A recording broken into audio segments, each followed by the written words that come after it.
আসসালামু আলাইকুম আপু। ওয়ালাইকুম আসসালাম। কেমন আছেন? আলহামদুলিল্লাহ। জান্নাত আপু, আপনি কখন আসছেন? আহ, হইল আধা ঘন্টার মতো। আপনাকে কষ্ট দিলাম অবশ্যই।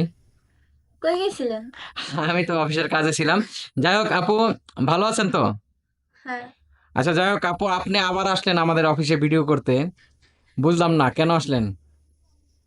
আহ, ওই ভিডিওতে কিছু ফলাফল পাই নাই। এর জন্য আসছেন। হুম। ফলাফল হলে তো 10 মিনিট আমরাই ফোন দিতাম। যাই হোক জান্নাত আপু আবার আসছে আমাদের এখানে।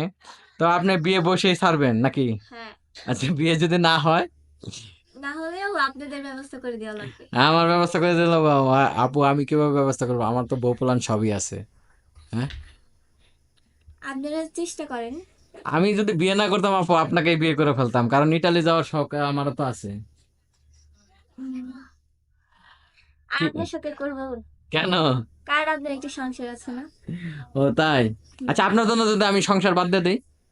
আমার জন্য একটা মেয়ের জীবন নষ্ট হবে এটা আমি চাই না। ও তাই? হুম। যাই হোক, আমি আসলে এমনি ফান করে বলছি, বুঝছেন? আপনাকে বিয়ে করতে যাবো কেন? আপনি বোরকা পরে রয়েছেন, আপনাকে দেখলামই না এখনো। দেখবেন যখন যার সাথে আমার বিয়ে হবে সেই দেখবে, ও সমস্যা নেই। তাই হোক। আচ্ছা জান্নাত আপু, আপনি ইটালি যাবেন কবে? জামু বিয়ের পরে। বিয়ের পরে? বিয়ের আগে আর যাবেন না? না, জামাই নিয়ে একবার যাবো। তাই? হ্যাঁ। আচ্ছা, আপনার জামাই যদি একটু বুড়ো একটা লোক আমাকে ফোন দিছিল, বুঝতে পারছেন? তো একদম 50 বছরের বয়স।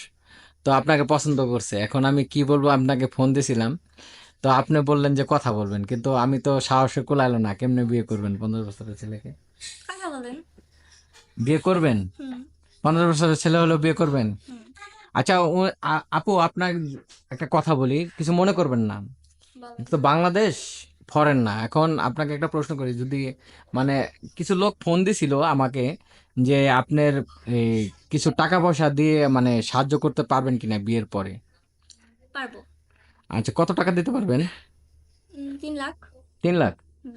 3 লাখ টাকা দেবেন ব্যবসা করার জন্য। ব্যবসা করার জন্য? আচ্ছা যাই হোক, আপনি না বুঝে শুনে কিভাবে 3 লাখ টাকা দিবেন? সে ভালো না খারাপ, কিভাবে দিবেন 3 লাখ টাকা? তার সাথে তো চললে তো আমি বুঝতে পারবো যে উনি ভালো নাকি খারাপ।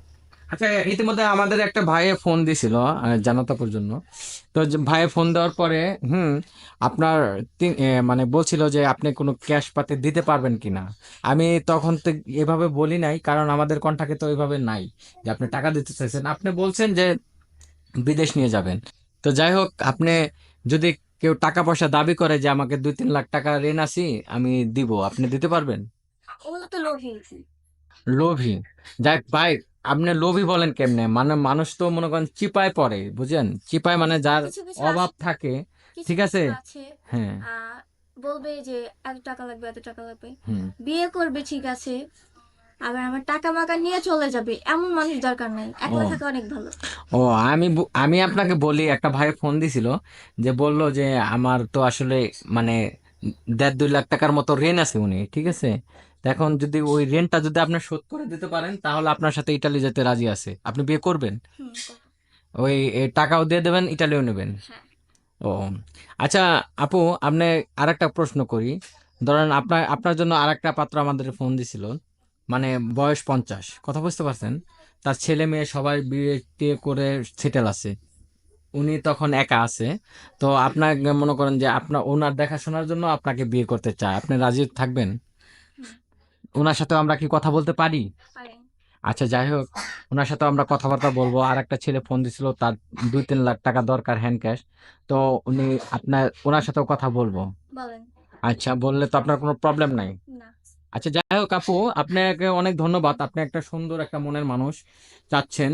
তো আসলে আমরা দোয়া করি যেন আপনি একটা সুন্দর মনের মানুষ পেয়ে যান। তো যাই হোক, সবাই ভালো থাকবেন, সুস্থ থাকবেন। জান্নাত আপুর জন্য অবশ্যই ফোন দিবেন। উনার আসলে কোনো ডিমান্ড নাই। উনি মানে যে কোনো ছেলে হলেই উনি বিয়ে করবে। আর আমাদের ভিডিও ডিসক্রিপশনে আমাদের নাম্বার দেওয়া থাকবে। অবশ্যই আমাদের কর্তৃপক্ষের সাথে যোগাযোগ করবেন। ধন্যবাদ সবাইকে। আসসালামু আলাইকুম।